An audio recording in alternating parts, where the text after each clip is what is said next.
Hello everyone, good morning. Welcome to our channel Online Commerce Classes. Please subscribe our channel, press the bell icon for next update. आज हम लोग करेंगे financial management का part 1 जिसका topic है objective of financial management. अगर आप हमारे चैनल पे नए हैं तो आप पहले फाइनेंशियल मैनेजमेंट का पार्ट 1 को देखें क्योंकि वो बेसिक है। चलिए अब स्टार्ट करते हैं objective of financial management. Objective of financial management को जानने से पहले हमें जानना पड़ेगा कि ऑब्जेक्टिव क्या होता है। मानव द्वारा की जाने वाली कोई भी काम बिना किसी ऑब्जेक्टिव के नहीं की जा सकती है। बिना किसी ऑब्जेक्टिव के अगर कोई काम परफॉर्म की जाएगी तो वो काम पूर्ण नहीं होगा। अगर हम अपना ऑब्जेक्टिव पहले से निर्धारित कर ले तो उसे अचीव करने के लिए हमें उस पथ का निर्धारण करना होगा जो हमें उस ऑब्जेक्टिव तक पहुंचाएगी। फाइनेंशियल मैनेजमेंट के प्रमुख दो ऑब्जेक्टिव हैं, profit maximization and wealth maximization. Profit maximization किसी संस्था का प्रमुख उद्देश्य होता है। ये एक ट्रेडिशनल ऑब्जेक्टिव है जो कि केवल और केवल प्रॉफिट को मैक्सिमाइज करता है और रिस्क वगैरह को इग्नोर करता है। दूसरा क्या है, वेल्थ मैक्सिमाइजेशन। वेल्थ मैक्सिमाइजेशन जो है एक मॉडर्न ऑब्जेक्टिव है, मॉडर्न फिलॉसफी है जो क्या करती है, प्रॉफिट मैक्सिमाइजेशन के जितने भी एडवांटेज है उनको कम करती है। चलिए, profit maximization is a main objective of any business and therefore it is also an objective of financial management. Profit maximization जो है किसी भी व्यवसाय हम स्थापना करते हैं उसका एक ही उद्देश्य होता है कि हमारी जो प्रॉफिट हो वो ज़्यादा से ज़्यादा हो, और इसीलिए ये प्रॉफिट मैक्सिमाइज करती है। तो ये फाइनेंशियल मैनेजमेंट का भी एक ऑब्जेक्टिव हो जाता है। Most of business function mainly for the purpose of earning profit. बहुत सारी जितनी भी कंपनियां होती हैं उसमें ज़्यादातर जो फर्म होती है वो किसके लिए, प्रॉफिट अर्निंग के लिए अपनी व्यवसाय को चलाती है। Efficiency of a business can be merge by profit. Firm की इफ़िशियंसी जो है उसको भी हम प्रॉफिट से ही मापते हैं, क्योंकि अगर जिस फर्म की प्रॉफिट अधिक होगी हम उसे कहेंगे ये फर्म अच्छी है, और जिसकी कम होगी उसको क्या कहेंगे, ये फर्म अच्छी नहीं है। It means all business decisions of a business are guided by amount of profit. No place for any non-profitable project and investment alternatives.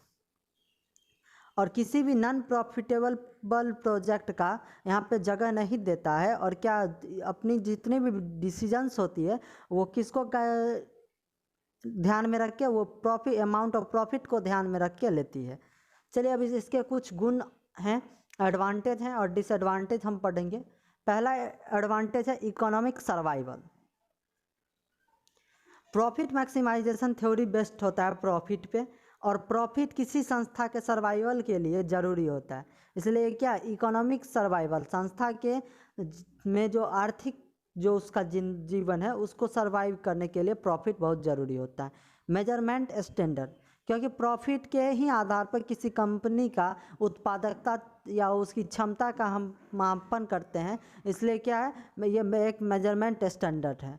Social welfare, अगर हम कंपनी को प्रॉफिट होगी तो वो प्रॉफिट का डिस्ट्रीब्यूशन अपने संगठन में करेगा, जिससे कि वो संस्था के कर्मचारियों को अच्छी सैलरी और अच्छे इंसेंटिव्स प्रदान करेगा, जिससे कि क्या होगा, उसके संस्था में कार्यरत कर्मचारी का विकास होगा, जिससे सोशल वेलफेयर होगा। इकोनॉमिक वेलफेयर इसका मतलब यही होगा कि इसके अंतर्गत जितनी भी संस्था है उसमें जो रिसोर्सेज वगैरह है उसका अच्छे से अच्छे यूटिलाइज हो पाएगा। इफिशिएंटली यूटिलाइज किसके अंतर्गत होता है, प्रॉफिट मैक्सिमाइजेशन के अंतर्गत होता है।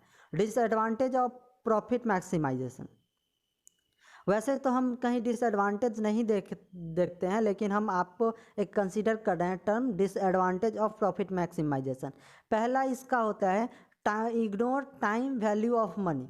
इसमें क्या किया जाता है, टाइम वैल्यू ऑफ मनी को इग्नोर किया जाता है, क्योंकि इसका यह मानना है कि आज जो हमारे पास 100 रुपया है वो 1 साल बाद 100 रुपया के बराबर नहीं होगा। इग्नोर रिस्क, ये केवल क्या करती है, प्रॉफिट वाले डिसीजन को लेती है और रिस्क को इग्नोर करती है। इनका मानना यह होता है कि जो कंपनी, मान लेते हैं, आपको एग्जांपल के साथ समझाने का प्रयास करता हूँ। 2 कंपनियां हैं, एक कंपनी का नाम है ए और एक कंपनी का बी है। दोनों में प्रॉफिट अर्न करती है, ए ज़्यादा अर्न करती है, बी कम अर्न करती है, मगर ए के पास रिस्क भी ज़्यादा है।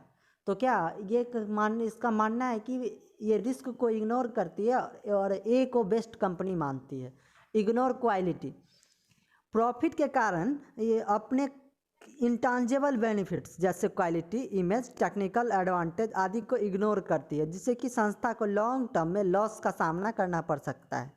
बेस्ड ऑन अकाउंटिंग प्रॉफिट, इसका एक ही ऑब्जेक्टिव होता है अकाउंटिंग प्रॉफिट, जिसके कारण सोशल वैल्यू वगैरह को ध्यान में नहीं रखता है।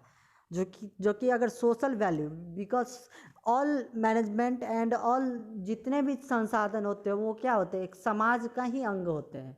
इसलिए सोशल वैल्यू को अगर हम वैल्यू को अगर हम स्थान नहीं देंगे तो क्या होगा, हमारी कंपनी ज़्यादा दिनों तक प्रॉफिट अर्न नहीं कर पाएगी। एक टर्म यहाँ पे छूट गया था, द टर्म प्रॉफिट इज वैग। यहाँ जो होता है ना, प्रॉफिट का क्लियर कॉन्सेप्ट नहीं है। यहाँ प्रॉफिट का मतलब यह नहीं है कि प्रॉफिट है, नेट प्रॉफिट है, ग्रॉस प्रॉफिट है, प्रॉफिट बिफोर टैक्स है या प्रॉफिट आफ्टर टैक्स है। चलिए अब दूसरा ऑब्जेक्टिव है wealth maximisation. It is also a main modern objective of financial management. Goal of financial management is maximise wealth of the stakeholder और owner the of the business organisation. Profit wealth maximisation के बारे में हम पहले भी बताए थे। यह एक मॉडर्न टर्म है और ये जितने भी डिसएडवांटेज थे किसके, प्रॉफिट मैक्सिमाइजेशन के, उसको क्या करती है, कम करती है। और ये क्या करती है, स्टेक होल्डर, अपने संस्था में जो जितने भी शेयर होल्डर्स हैं उनके क्या करती है, उनका डिविडेंड और उनके जो स्टेक होल्डर का जो वैल्यू है, मैक्स वेल्थ है, उसको क्या करती है, मैक्सिमाइज करने का कोशिश करती है। It is based on the concept of cash flow and consider timing of benefit.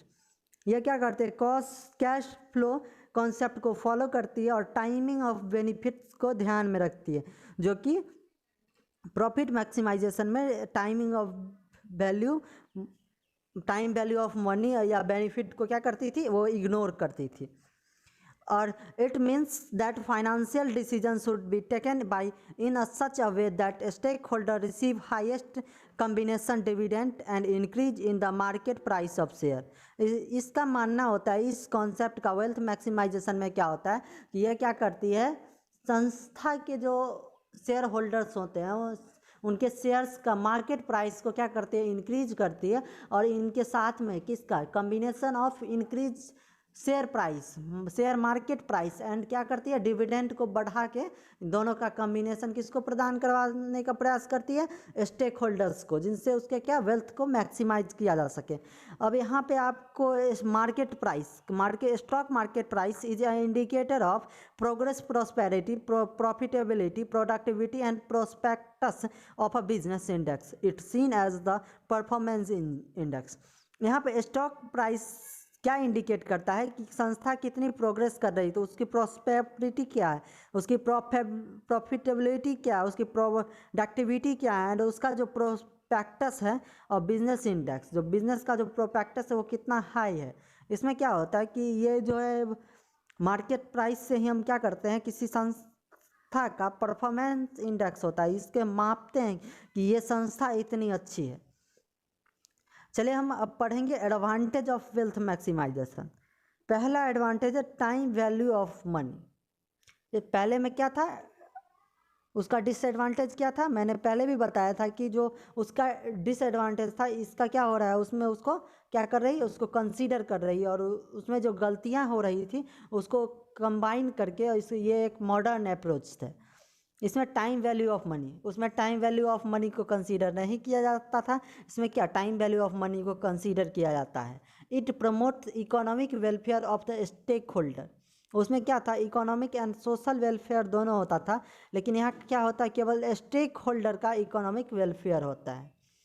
It help the achieving the other objective, और ये संस्था की एक ही ऑब्जेक्टिव नहीं और सारे ऑब्जेक्टिव को भी अचीव करने में मदद करती है। जैसे कि और सारे ऑब्जेक्टिव क्या सब हैं वो हम अगले स्लाइड में देखेंगे।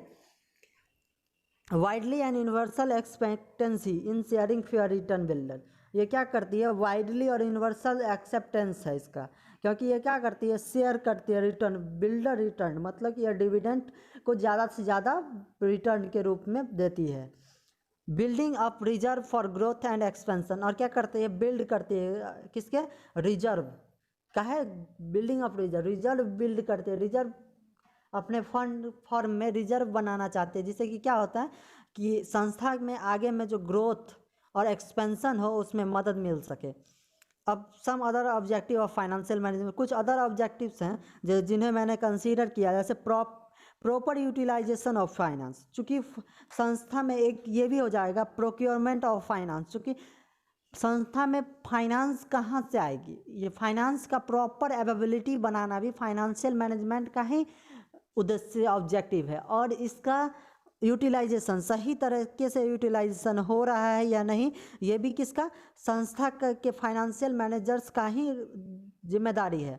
Reducing cost of survival of company, अगर हम फाइनेंशियल मैनेजमेंट का ये ऑब्जेक्टिव होता है कि संस्था का जो कॉस्ट हो, कॉस्ट ऑफ कैपिटल हो वो कम हो और रिटर्न हो वो ज़्यादा हो, जिसके कारण कि क्या होता है संस्था का जो सर्वाइवल हो वो लंबे समय तक हो। अगला क्या, reducing cost of capital, cost of capital कम आए जिससे कि संस्था की लाभदायकता की स्थिति बनी रहे और संस्था अपने उद्देश्य को प्राप्त करने में सक्षम हो।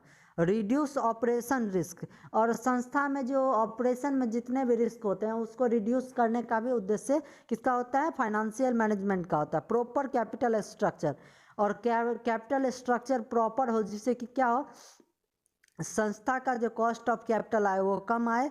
अगर हम संस्था में ज़्यादा मात्रा में इक्विटी रखते हैं और कम मात्रा में डिविडेंड क्या कहते हैं डिवेंचर रखते हैं या प्रेफरेंस शेयर रहते हैं तो वो अनबैलेंस की स्थिति हो जाती है, जिसके कारण संस्था को लॉस भी सहना पड़ सकता है। तो हमें क्या करना चाहिए, हमें सही कैपिटल स्ट्रक्चर का निर्माण करना चाहिए जिससे कि संस्था को आगे की लाभदायकता बनी रहे और उसको ऑपरेशन में कोई दिक्कतें का सामना नहीं करना पड़े। आई होप आपको ये वीडियो समझ में आया होगा। अगर आपको कोई भी डाउट हो तो हमसे संपर्क करें, कमेंट द्वारा हमसे संपर्क कर सकते हैं, और हमारा फेसबुक का भी लिंक आपके डिस्क्रिप्शन में है और पहला वीडियो फाइनेंशियल मैनेजमेंट का भी हमारे डिस्क्रिप्शन में है। धन्यवाद। अगर अच्छा लगा हो तो शेयर ज़रूर करें जिससे कि अपने साथी को भी फ़ायदा हो सके। धन्यवाद।